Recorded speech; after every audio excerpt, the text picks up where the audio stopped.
When nature calls, you've just got to answer. But you might think a quick seat on the throne is the end of the story. Actually, though, it's just the beginning.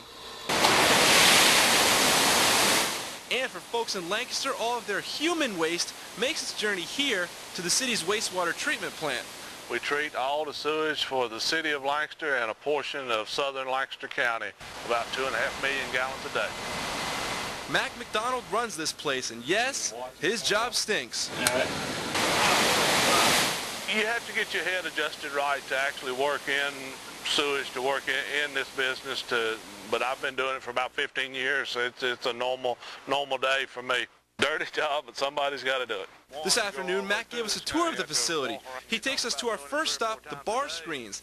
This is where it all comes in fresh after the flush. Yep, right here. This is where it all meets right here.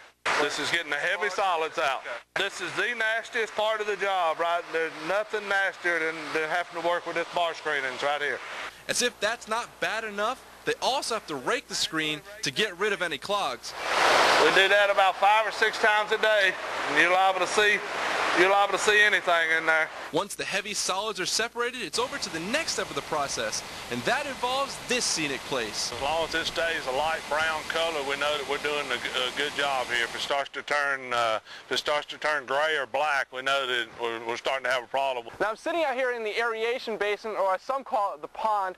There's actually about 6 million gallons of wastewater surrounding me, and this is actually step 2. After this, the clear water goes to the clarifiers, and the solid waste, well, that goes to digestion.